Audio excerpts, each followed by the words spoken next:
Hi friends, today we are going to discuss about a notification of Uttar Pradesh अधीनस्थ सेवा चयन आयोग। जी हाँ दोस्तों, आज हम उत्तर प्रदेश अधीनस्थ सेवा चयन आयोग के एक नोटिफिकेशन के बारे में बात करने वाले हैं, जो उन अभ्यर्थियों के लिए एक बहुत बड़ी खुशखबरी लेकर आई है जो लोग पीईटी की परीक्षा दिए थे और लेखपाल की वैकेंसी के इंतज़ार में बैठे हैं। तो आज हम उसके बारे में बात करने वाले हैं। आज दिनांक 8 दिसंबर 2021 को उत्तर प्रदेश अधीनस्थ सेवा चयन आयोग ने एक नोटिफिकेशन दिया है, जिसमें उन्होंने लेखपाल के सिलेबस के बारे में बताया है। तो इसमें उन्होंने आवश्यक सूचना में बताया है, उत्तर प्रदेश अधीनस्थ सेवा चयन आयोग लखनऊ द्वारा प्रारंभिक अर्हता परीक्षा 2021 के अंतर्गत प्रस्तावित लेखपाल पद की मुख्य परीक्षा हेतु विज्ञापन प्रकाशित कर प्रारंभिक अर्हता परीक्षा 2021 में सम्मिलित अभ्यर्थियों से ऑनलाइन आवेदन आमंत्रित किए जाने हैं, जिसके संबंध में पृथक से सूचित किया जाएगा। उन्होंने कहा है कि जो लेखपाल की नोटिफिकेशन आने वाली है वो अलग से सूचित की जाएगी। ये लेखपाल की नोटिफिकेशन नहीं है, इसमें केवल सिलेबस के बारे में बताया गया है। अब उन्होंने कहा कि लेखपाल के रिक्त पदों पर चयन हेतु लिखित परीक्षा की परीक्षा योजना एवं पाठ्यक्रम। उन्होंने कहा कि लिखित परीक्षा एक पाली में होगी, यानी कि जो मुख्य परीक्षा होने वाली है वो पेट की तरह दो पालियों में ना होकर के केवल एक ही पाली में होगी, जिसमें प्रश्नों की कुल संख्या 100 तथा समयावधि 2 घंटे की होगी। उस परीक्षा में कुल 100 प्रश्न आएंगे और अभ्यर्थियों को 2 घंटे का समय मिलेगा। परीक्षा के प्रश्न वस्तुनिष्ठ एवं बहुविकल्पीय प्रकार के होंगे तथा प्रत्येक प्रश्न 1 अंक का होगा। जो प्रश्न आएंगे वो ऑब्जेक्टिव टाइप होंगे और प्रत्येक प्रश्न पर आपको 1 अंक मिलेगा। अब अगर इनकी परीक्षा योजना देखी जाए तो इन्होंने बताया है कि सामान्य हिंदी जो सब्जेक्ट है उससे हमारे 25 प्रश्न आने हैं और प्रत्येक प्रश्न 1-1 अंक का होगा। इसी तरह गणित से 25 प्रश्न आने हैं और प्रत्येक प्रश्न 1-1 अंक का होगा।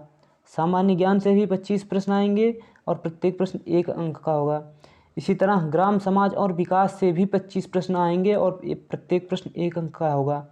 इस तरह हमारे कुल 100 प्रश्न आएंगे और प्रत्येक प्रश्न 1 अंक का होने के कारण पूर्णांक भी 100 का होगा और हमको कुल 2 घंटा यानी कि 120 मिनट मिलने वाला है इस प्रश्न को हल करने के लिए।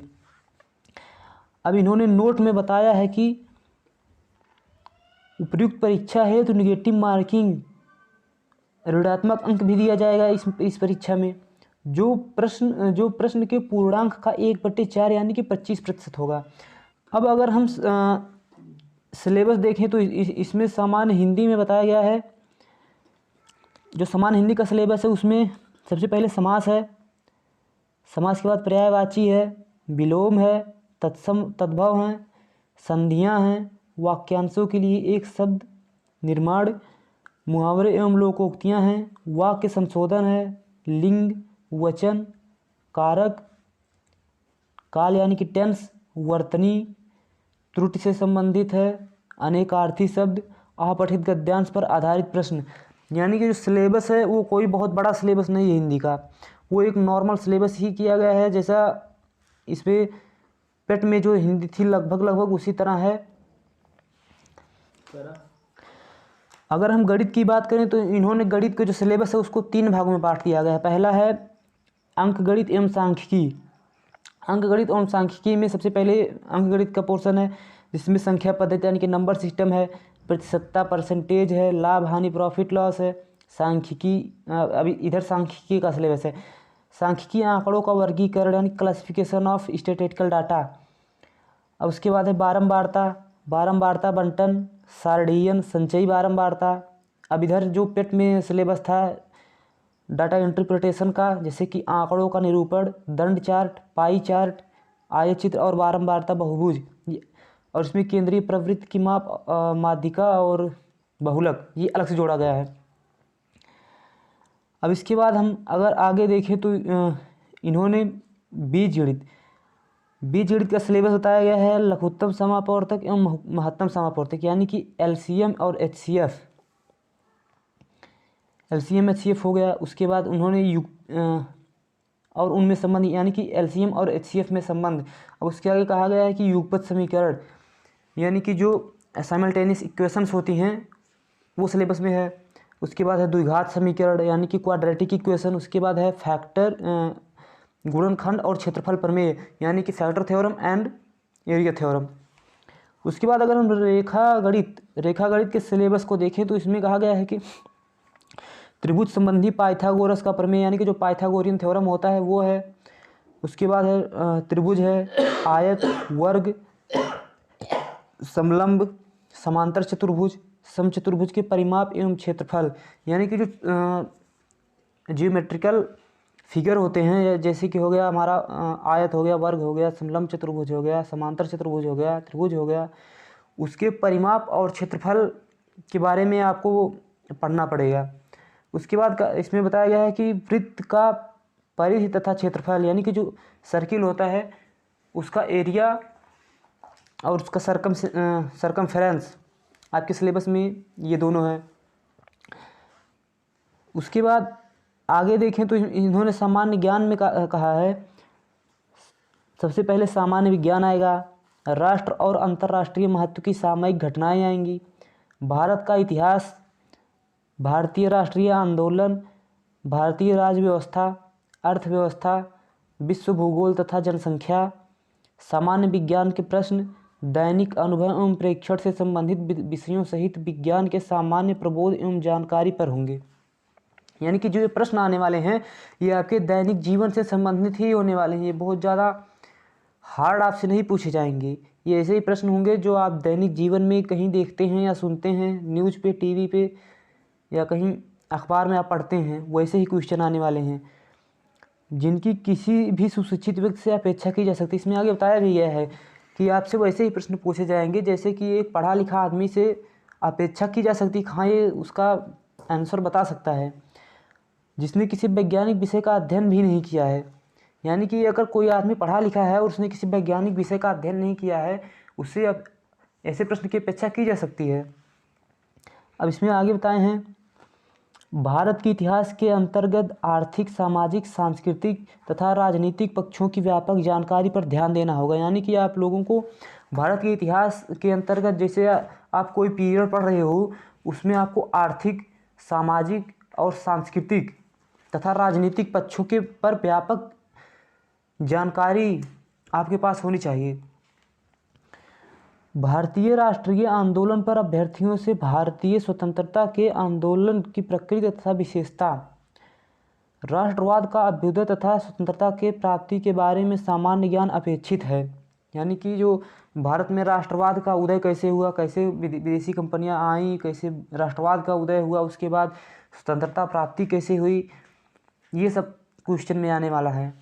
उसके बाद इसमें आगे बताया गया है, भारतीय राज्य व्यवस्था यानी कि पॉलिटी तथा अर्थव्यवस्था, इकोनॉमिक्स के अंतर्गत भारतीय राज्य व्यवस्था, भारतीय संविधान, भारत की अर्थव्यवस्था तथा नियोजन के व्यापक लक्षणों की जानकारी पर प्रश्न होंगे। यानी कि जो भारतीय पॉलिटी है उसके और इकोनॉमिक्स है उसके नियोजन, उसके व्यापक लक्षण क्या हैं, क्या कमियां हैं, क्या उसके गुण हैं, इन सब पे प्रश्न आने वाला है। और हम आगे देखें तो इसमें कहा गया है कि विश्व भूगोल तथा जनसंख्या में केवल विषयों की सामान्य जानकारी की परख होगी जिसमें भारत के भूगोल के भौतिक, पारिस्थितिकी, आर्थिक, सामाजिक, जनआंख्यिकीय पक्षों पर विशेष बल दिया जाएगा। अभ्यर्थियों से उपरोक्त की सामान्य जानकारी, अभिज्ञा, वस्तु विशेषता उत्तर प्रदेश के परिप्रेक्ष्य में अपेक्षित है। यानी कि जो भी क्वेश्चन आने वाला है विश्व भूगोल और जनसंख्या या फिर भौतिक, आर्थिक, सामाजिक, जनसांख्यिकीय पक्षों पर, वो विशेषता यूपी जीके, यूपी से रिलेटेड होना चाहिए। यानी कि इसमें कहा गया है कि यूपी जीके से प्रश्न पूछा जाएगा। अब इसमें साफ साफ इसमें लिखा गया है कि कंप्यूटर के प्रारंभिक ज्ञान से संबंधित प्रश्न होंगे। यानी कि जो ये लेखपाल की मुख्य परीक्षा होने वाली है उसमें कंप्यूटर के प्रारंभिक ज्ञान से भी प्रश्न आने वाले हैं। जैसे कि अभी कहा जा रहा है कि लेखपाल की परीक्षा में CCC अनिवार्य होगा, उसी तरह इसमें कंप्यूटर के प्रारंभिक ज्ञान को भी सिलेबस में सम्मिलित किया गया है। अब आगे देखें तो इसमें आगे सिलेबस दिया गया है ग्राम समाज और विकास का। ग्राम समाज और विकास में सिलेबस में वही होगा जो हमारे गांव में होता है, क्योंकि भारत एक ग्राम प्रधान देश है और लेखपाल का जो काम होगा वो भी लगभग ग्रामीण क्षेत्र से ही संबंधित होगा। इसलिए ग्राम समाज एवं विकास में कहा गया है कि ग्राम विकास भारतीय संदर्भ में, यानी कि भारतीय संदर्भ में ग्राम विकास क्या है, उसकी परिभाषा क्या हो सकती है और किसे हम ग्राम विकास कहेंगे, किसे हम ग्राम विकास नहीं कहेंगे। ग्राम विकास कार्यक्रम, ग्राम को, हमारे गांव को विकसित करने के लिए सरकार कौन सी कार्यक्रम चला रही है। ग्राम विकास योजना यानी कि गांव को विकसित करने के लिए कौन कौन सी योजनाएं आ रही हैं और उनका प्रबंधन कैसे हो रहा है, ग्राम प्रधान क्या करते हैं, क्या कैसे होता है।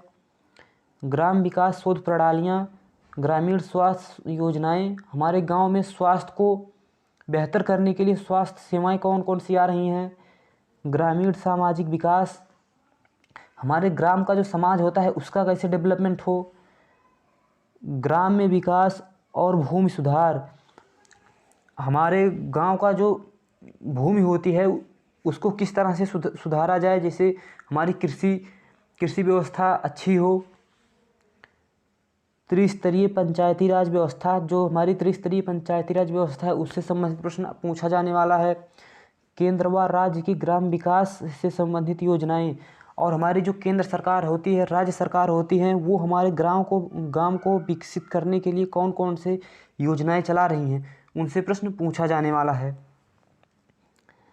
दोस्तों, सिलेबस बहुत बड़ा नहीं है, बहुत कठिन भी नहीं है। अगर अच्छे से पढ़ा जाए तो एक अच्छा स्कोर किया जा सकता है। तो दोस्तों, अगर आपको यह वीडियो पसंद आई है तो चैनल को सब्सक्राइब करें, वीडियो को लाइक करें, कमेंट करें और शेयर करें। जय हिंद।